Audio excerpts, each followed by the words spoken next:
This is the New York Sports Machine on WICR.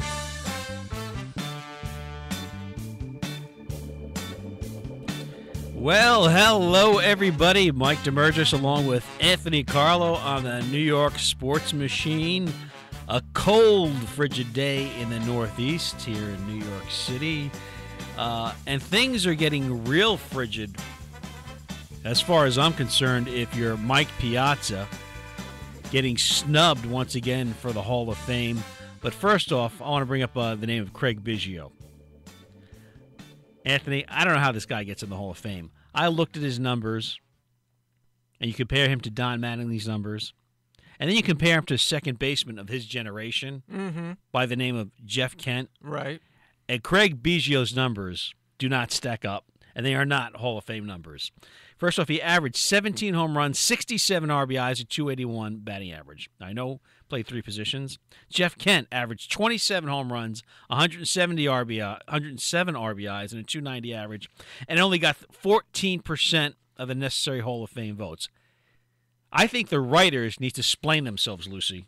Well, you know what? The writers are they're always under the gun lately, and I think it's for a just cause. Because if you look at Craig Biggio's numbers, I agree with you. I think he was a bit of a collector. 20 seasons. He did come up with that big, sort of that 3,000 hit mark to get you into the Hall of Fame. He wound up with 3,060 hits by the time he was done with his 20-season career. But I agree with you. You know what? Jeff Kent, to me, the power was more there with Jeff Kent. Craig Biggio was always a doubles guy. You know what I mean? He had a lot of seasons where he led the league in doubles. There were a few of those. Seven 40-season doubles for Craig Biggio, 668 total doubles. Meanwhile, Jeff Kent, on the other hand, had 4 40 double seasons. Right, but you know what, Mike? You know what a big part of this that we can't leave out? The fact that Jeff Kent was a better postseason hitter as well. Oh, absolutely. You're absolutely right, and that's one of the things I was going to bring up. In the 2002 World Series, he had 3 home runs, 7 RBIs. In the 2004 NLCS,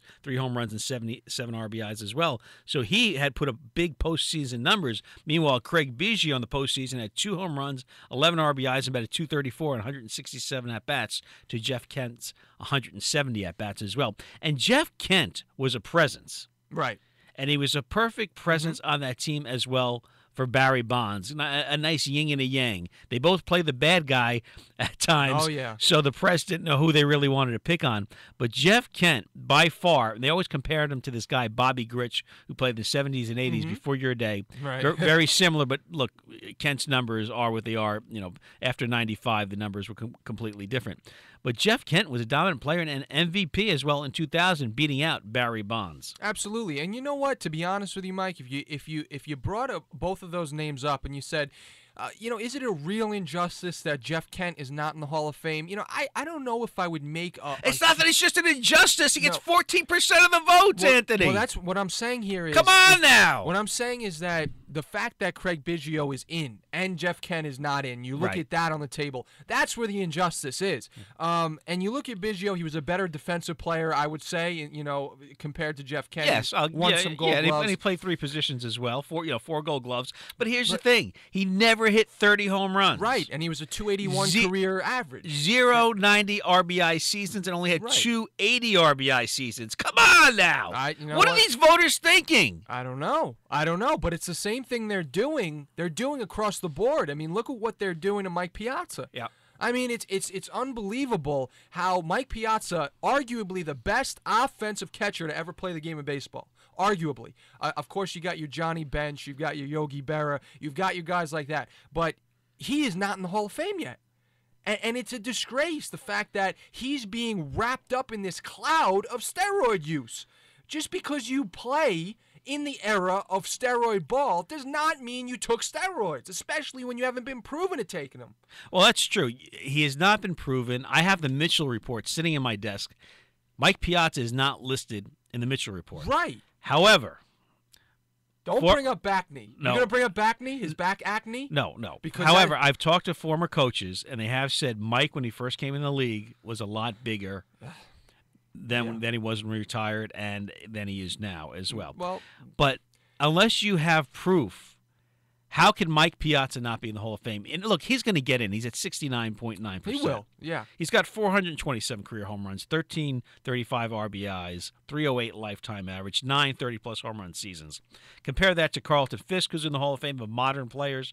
Fisk has 376 home runs, 1330 RBIs, 269 average. Man. That means Piazza's 40 points higher than both Fisk and Bench, who has 389 home runs and 1376 RBIs, and Bench, of course, with 10 Gold Gloves. So, Bench and Fisk much better defensive catchers than Mike Piazza. Mike Piazza was never that great of a defensive catcher. Right. But unless there's proof, unless there's substantial proof, and the Mitchell report came out and listed a lot of Yankees, listed a lot of Mets, because those are two clubbies. Two clubbies Yep. that got picked here. And that, I always said, okay, we got two clubbies and we're having all these players' names. What if you got a clubbie from every team? Can you imagine how many names came out? Right. You got to put Piazza in. You have to. You have can't. to. You can't. There's no smoking gun. With Bonds, there's a smoking gun. The clear. Well, yeah. With Clemens, with the all the stuff with McNamee and everything that went on and the shots he was taking. Everybody's no afraid. smoking gun here. Yeah. With Mike Piazza, you got to let him in. The problem is that everybody's afraid pretty much that what's going to happen is they're going to vote him in, and then all of a sudden it's going to come out that Piazza was definitely on steroids. There's going to be some sort of proof. But to me, as of now, if the guy has not been proven to take steroids, you're doing something wrong by wrapping him up. That's like you're blaming something on someone that they did not do, and there's no proof of it. You know what? Maybe he did take steroids. I can't be the person to be the judge here and say, you know what? Mike Piazza never took was never on the juice. But he has never been proven to take them. And even though there's a cloud around it, there's a question mark about all of those players who played during that time, especially with what you said. He was bigger. He got bigger, with time in the league. There's still that no proof factor. There's no proof that he took the juice. No, there's just speculation. There's innuendo. And to me, the writers are really doing injustice here. Well, and it doesn't make sense. I mean, the writer's logic here. We talk about Jeff Kent getting 14% of the vote. Who in their right mind is voting and giving Clemens and Bonds over 30% of the votes? That makes no sense to me. Well, you know what Evan Roberts tweeted out, huh? Don't you? No, what did he tell me? Evan Roberts, inform me. Enlighten me. Our buddy over at WFAN, he tweeted out that Craig Biggio getting into the Hall of Fame before Barry Bonds is a joke, and that Barry Bonds is the greatest player he's ever seen. Now, he did it on steroids. He didn't do it naturally. Well, yeah, that's an interesting tweet because he's saying that, Biggio's numbers compared to Bonds even on steroids. I don't care. Yeah. If a guy is linked to steroids with proof, and Bonds is, you're not getting the Hall of Fame. You know why? Because what he committed, what Clemens committed, what other players committed, what McGuire committed, what Canseco committed is fraud. Yeah. Okay? The records are still in the book. There's no asterisks next to their names. They made millions and millions and millions of dollars. And now you want to put them in the Hall of Fame? I don't think so.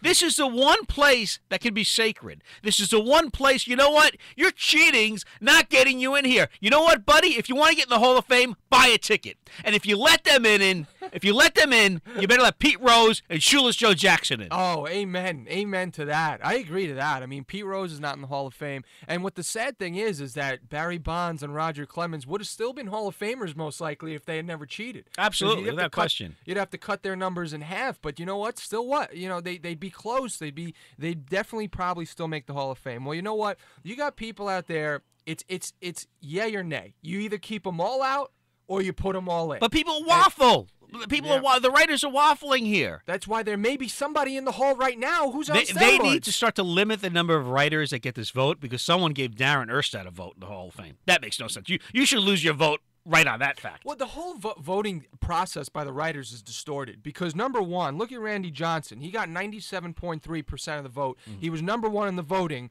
There's a 3% there who didn't vote for him. And I'd like to ask them why. Well, no player has 100% of the votes. No, I know. But I want to know is there, is it that some guys have to vote no just to make sure Well, yeah. nobody's at 100%? I think it needs to be reevaluated. There are 547 Hall of Fame baseball writers that voted this time. There should be three blocks of people that vote. Writers, and start to limit the writers who really cover baseball and really know it on a national level, and start to include broadcasters. And I'd like to have a veterans committee included all in one. Not go to the veterans committee like Don Mattingly is going to have to go to now. Because his time is pretty much is done as far as trying to get in the normal way. Well, the reason why they don't have broadcasters involved is